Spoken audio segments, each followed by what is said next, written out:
The challenged Julian Westbrook stood at the floor-2 ceiling windows of his Manhattan office on the 58th floor, watching the city pulse below him like a living organism. At 34, he had built an empire that turned struggling neighborhoods into luxury developments. His tailored suit cost more than most people made in a month, and he liked it that way. "The Brooklyn Heights project is stalling," Derek Thompson announced, dropping a thick folder onto Julian's glass desk.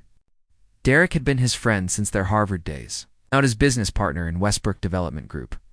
Julian turned from the window, his sharp blue eyes scanning the documents. "What's the problem?" "The community architect they hired is blocking our design changes. Says we're removing too many affordable units." Derek loosened his tie, clearly frustrated. "Her name is Grace Henderson. Runs some small firm called Building Hope Architecture." "Everyone has a price," Julian said smoothly, sitting behind his desk. "Set up a meeting." "I already tried." "She refused to meet with you specifically." Derek smirked. "Apparently, she's done her research on your previous projects. Called you a gentrification machine in an email to the city council." For the first time in years, Julian felt genuinely surprised. People didn't refuse him. They certainly didn't insult him publicly. "Interesting," he murmured, a competitive spark igniting in his chest. The meeting 3 days later. Julian found himself in a cramped community center in Brooklyn, surrounded by folding chairs and the smell of fresh coffee. The contrast to his usual corporate boardrooms couldn't have been starker.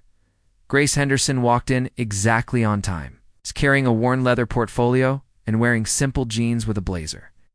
Her dark curly hair was pulled back in a practical ponytail, and she wore minimal makeup.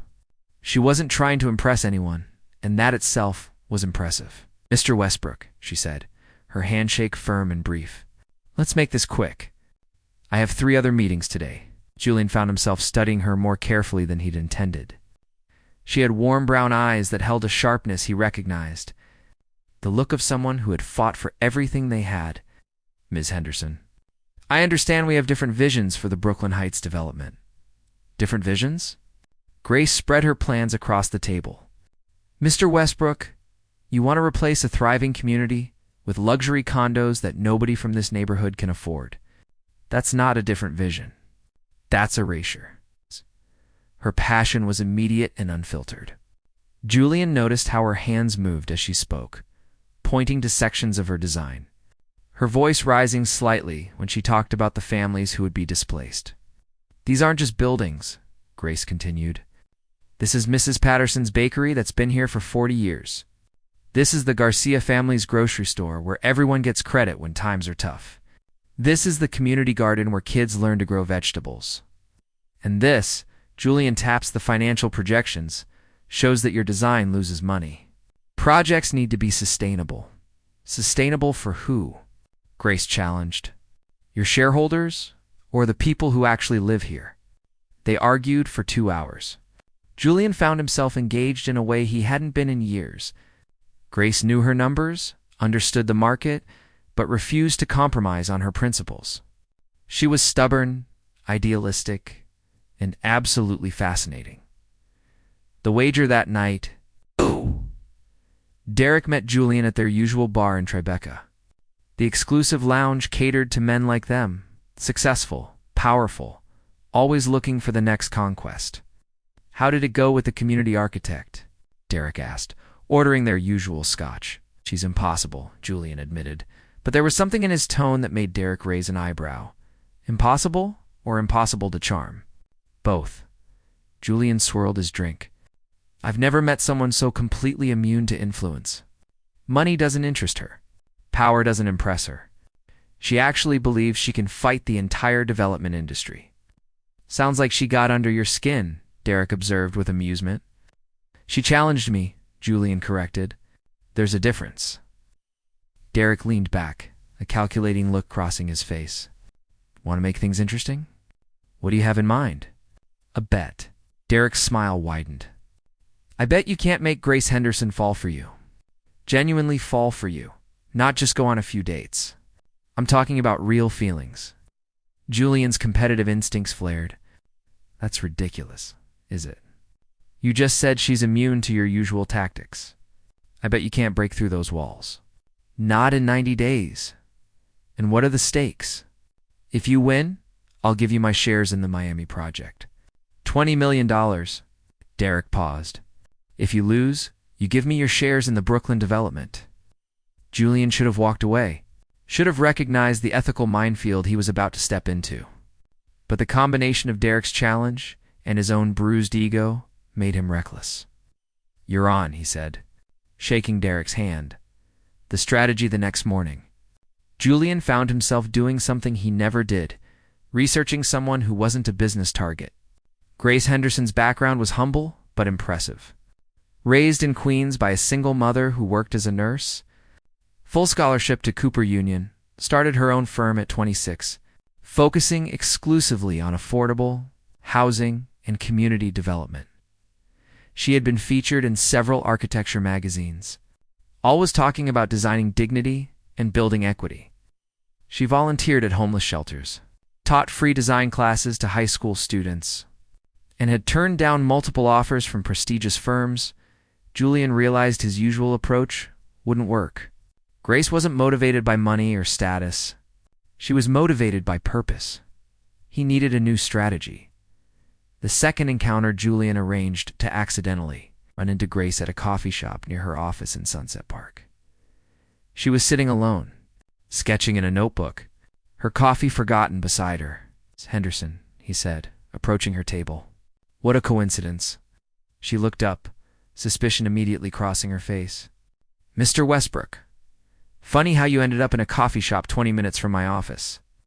"I'm exploring the neighborhood," he said smoothly, "trying to understand the community better." "Isn't that what you suggested?"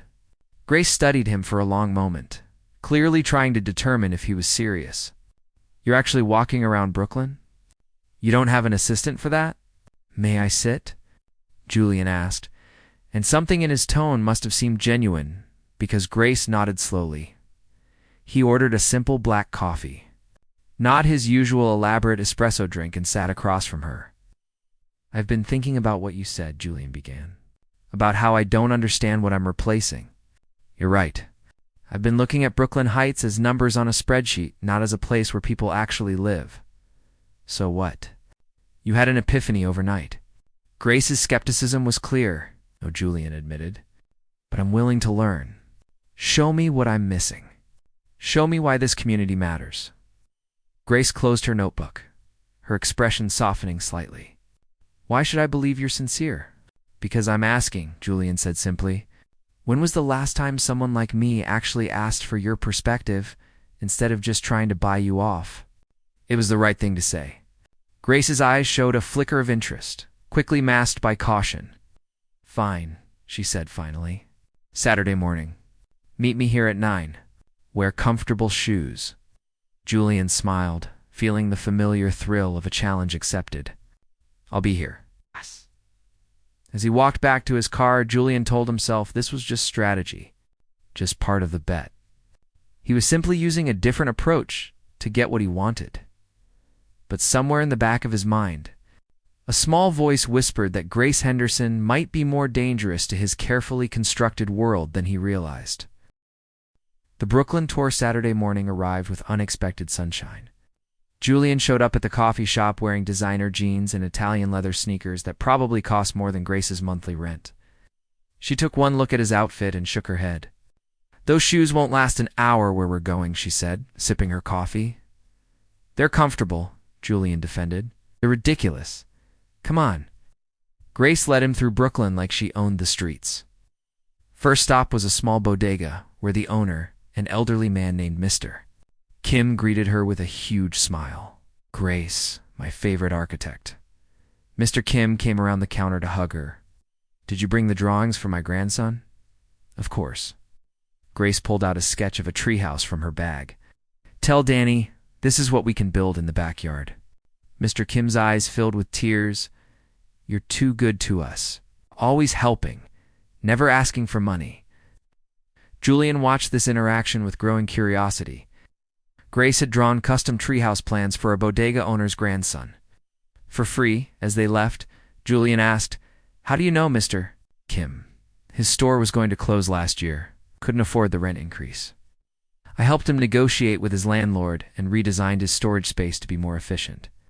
Now he can afford to stay. Grace said this like it was the most natural thing in the world. They walked 4 blocks, and everywhere they went, people knew Grace. Mrs. Patterson at the bakery gave them fresh bagels. The Garcia family showed off their expanded grocery store. A group of teenagers working in the community garden called out greetings.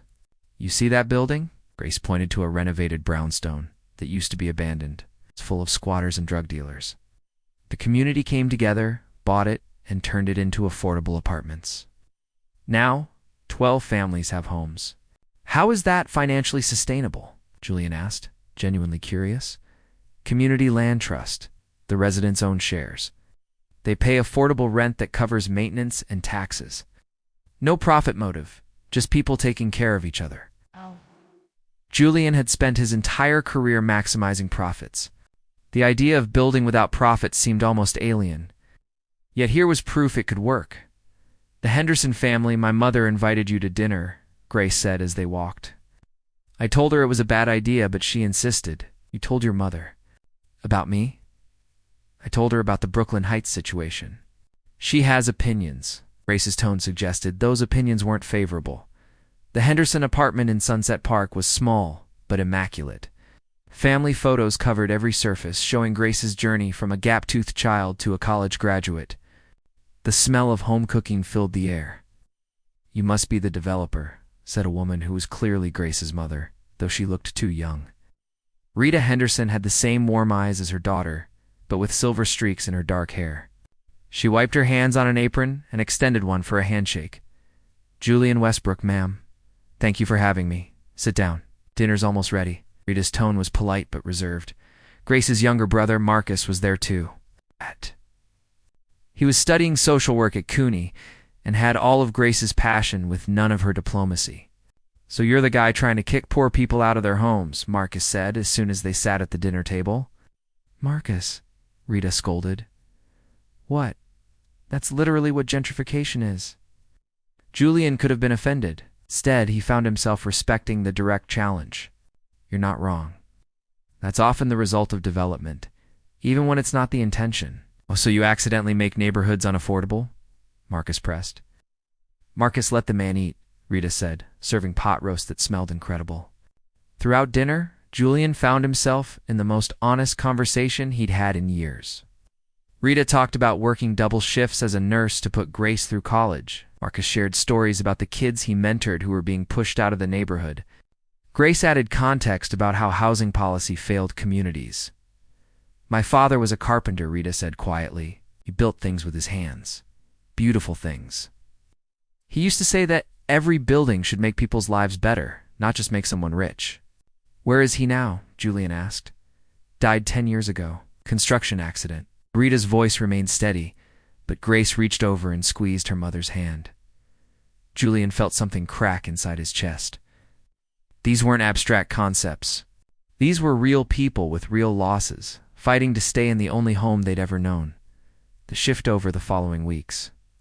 Julian's life developed a strange double rhythm. Mornings were spent in his Manhattan office, making deals and maximizing profits. Afternoons found him in Brooklyn, watching Grace work. She had a gift for listening to people. When designing a community center, she spent hours talking to residents about what they needed. When sketching a playground, she asked children what they wanted. Her designs reflected actual lives, not aesthetic trends. "Why do you do this?" Julian asked one afternoon as they reviewed plans in her cramped office. "You could make 10 times more working for a corporate firm." "Money isn't everything," Grace said simply. Says someone who's never had it. She looked up sharply. Says someone who's had it and seen it destroy families. "My father's boss chose profits over safety. That's why my father died." "So no, Mr. Westbrook, money isn't everything." Julian felt ashamed, an emotion he rarely experienced. "I'm sorry, that was insensitive." Grace's expression softened. "You're learning.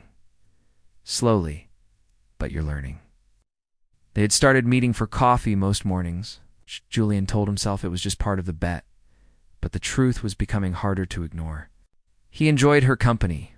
He liked how she challenged him, how she made him think about things beyond profit margins. The confession that was in 6 weeks into the bet. Lena and Grace were walking through Prospect Park. Fall leaves crunched under. Their feet in the air had that crisp quality that made New York perfect in October. "Can I tell you something?" Julian said, stopping by the lake. "That sounds ominous," Grace replied, but she was smiling. "When I first met you, I thought you were naive. Idealistic to the point of being impractical." He paused. "I was wrong. You're not naive, you're brave. You're fighting a system designed to crush people like you, and you refuse to give up." Grace looked surprised. "That might be the nicest thing you've ever said to me. I mean it." Julian found himself stepping closer. "You've changed how I see everything. City, my work, what matters." "Julian." Grace's voice was soft. "What are we doing here?" It was the question he'd been avoiding. What started as a bet had become something else entirely. He cared about Grace. Genuinely cared. Her opinion mattered. Her approval mattered. The thought of hurting her made him feel sick. "I don't know," he admitted, "but I know I want to keep doing it." Grace studied his face like she was trying to read a difficult text. "You're not what I expected. I thought you'd be arrogant and shallow, but you listen. You're trying to understand. That counts for something." "Just something?" Julian asked with a slight smile. "Don't push your luck, Westbrook." But when he reached for her hand, she didn't pull away. The growing guilt that night, Derek called Julian to their usual bar. 2 months down, 1 to go. "How's the bet progressing?" Julian stared at his scotch, feeling nauseated. "I don't want to talk about it." "That good, huh? Think you'll win?" "Derek, I need to tell you something." "Oh no, don't tell me you're catching feelings." Derek laughed, but when Julian didn't join in, his expression changed. "Wait, you're serious? I made a mistake. This whole bet was a mistake. Mistake worth $20 million, Derek reminded him. "Come on, Julian. You've never backed down from a challenge." "This isn't a challenge. She's a person. A good person, who's been through hell and still believes in making the world better. And I'm lying to her every single day." Derek leaned forward. "So tell her the truth and lose the bet." "Give me the Brooklyn development. Is she worth $20 million? The question hung in the air. Julian thought about Grace's face when she talked about her work, her mother's quiet strength, the community that depended on her advocacy. "Yes," Julian said quietly, "she is." "Then you've already lost," Derek said, but there was something almost sympathetic in his tone. "The question is whether you tell her before she finds out another way." Julian knew Derek was right. He needed to tell Grace the truth. But every time he tried to imagine that conversation, he saw the hurt and betrayal in her eyes, and he couldn't do it. The Project Evolution Julian threw himself into finding a solution. If he couldn't undo the bet, maybe he could prove his feelings were real by changing the Brooklyn Heights project. He worked with his architects to redesign the development. Instead of luxury condos, they created a mixed-income community. Market-rate units would subsidize affordable housing. Community spaces would be integrated throughout. Local businesses would get first-floor priority. "This cuts our profit margin by 60%, his CFO warned. "I don't care. Make it work." Julian presented the new plans to Grace in her office. She studied them for a long time, her expression unreadable. "This is good," she finally said. "Really good." "What changed your mind?" "You did." Julian met her eyes. "You showed me that profit isn't the only measure of success. That buildings should serve communities, not replace them." Grace stood up and walked around the desk. For a moment, Julian thought she might hug him. Instead, she extended her hand. "Partners." She asked. "Partners," he agreed, shaking her hand and ignoring the voice in his head screaming that he was a fraud. The unraveling, everything fell apart on a Tuesday Julian had taken. Grace to meet with potential investors for the redesigned Brooklyn Heights project. She was brilliant in the presentation. Passionate about the community benefits, while still showing the financial viability. The investors were impressed. Afterward, they celebrated at a wine bar in Manhattan. Grace looked happy, genuinely excited about the project's future. "Have to admit something," she said, swirling her wine. "When I first met you, I thought you were exactly what's wrong with this city. Rich developers who see neighborhoods as investment opportunities. And now? Julian asked, though he wasn't sure he wanted to hear the answer. Now I think you're someone who was taught to measure success in dollars, but is learning to measure it in lives changed. That's rare, Julian. That takes courage. The guilt was crushing. Julian opened his mouth to tell her everything right then, but his phone buzzed. Derek's name flashed on the screen. Excuse me, I need to take this. Julian stepped outside. We have a problem, Derek said without preamble. Jennifer Booth from the Times is writing a piece on the Brooklyn Heights project. She's been talking to community members. That's good, isn't it? Community support helps us. She also talked to people at the club. Someone told her about our bet. Julian's blood went cold. What? She called my office this morning asking for comment on allegations that you pursued a relationship with Grace Henderson as part of a wager. It's going to print tomorrow unless we give her a statement. Derek, I need to tell Grace myself. You have about 12 hours. I'd use them wisely. Julian walked back inside, his mind racing. Grace was checking her phone, frowning. Everything okay? He asked. My friend Amy just texted. She's a journalist at the Times. She wants to meet tomorrow morning, says it's urgent and about you. Grace looked up, concern in her eyes.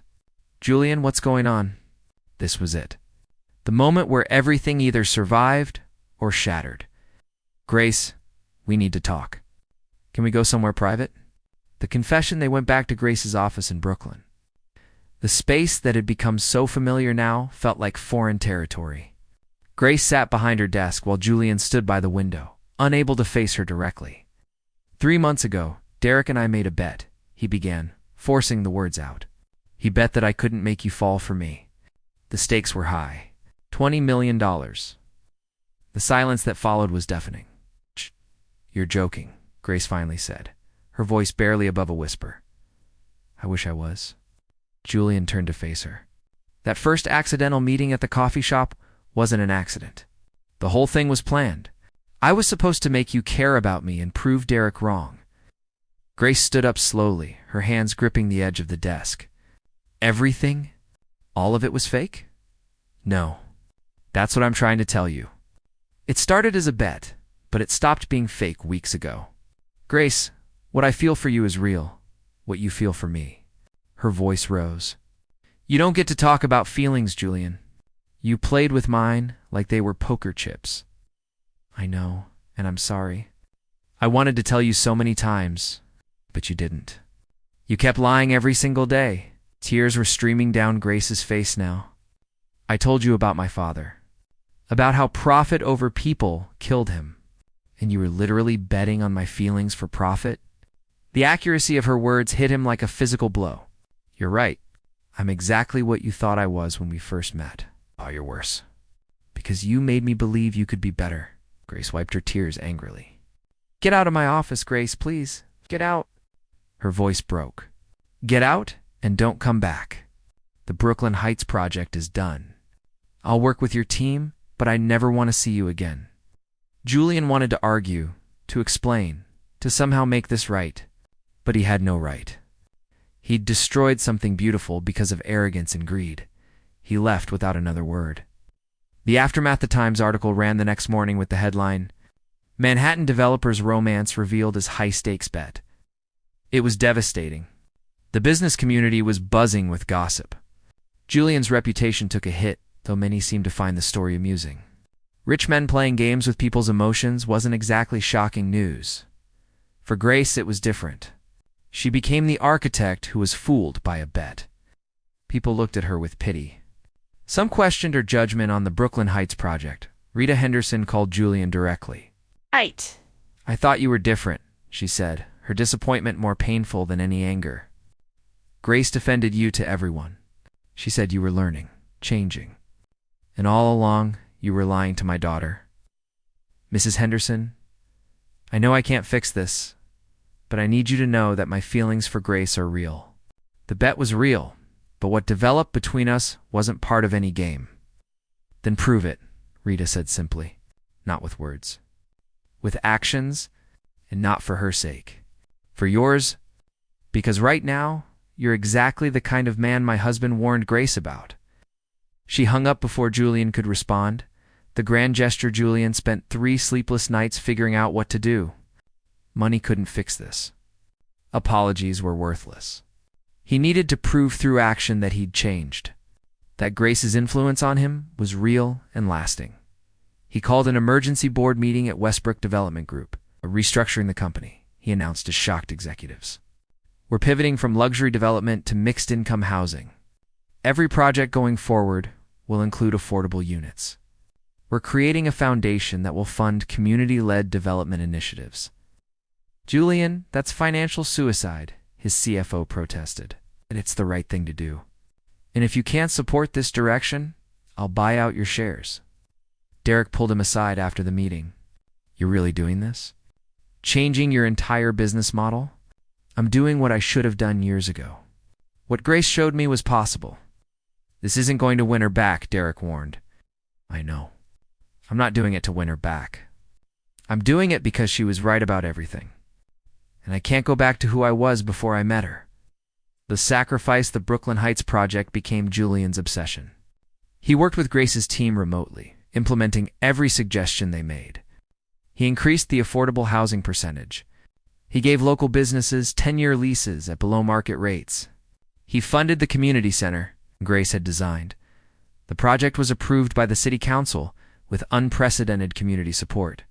It would be a model for equitable development, but it cost Julian everything.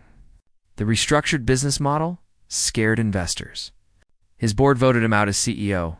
Derek took control of the company. Though he gave Julian a seat as a consultant, Julian found himself starting over, but this time with a different mission. He opened a small firm focused on affordable housing development. The work was harder, less profitable, but more meaningful than anything he'd done before. The reunion 6 months passed. Julian didn't try to contact Grace, respecting her wish to be left alone. He saw her once from a distance at a community board meeting, and the sight of her made his chest ache. But he didn't approach. Then one spring morning, Grace walked into his new office in Brooklyn. She looked the same, but different, more confident somehow, like she'd healed and grown stronger. "Nice office," she said, looking around at the modest space. "Quite a downgrade from the 58th floor. Better view, though." Julian stood up, his heart racing. "Grace, what are you doing here?" "I've been watching what you've been doing. The foundation you started, the projects you're working on, the testimony you gave against predatory development practices. My mother says you call her every week to check on the neighborhood. I owe your family a debt I can never repay." "Oh, maybe." "You can start by being honest with me now. Did you mean what you said? That your feelings were real?" Julian met her eyes. "Every word. I fell in love with you, Grace. Somewhere between Prospect Park and your mother's pot roast. I fell completely and hopelessly in love with you. But I don't expect you to forgive me. I just want you to know that meeting you changed my life for the better, even if I ruined everything between us." Grace was quiet for a long moment. "You broke my heart, Julian. Made me doubt my judgment and question whether anything between us was real.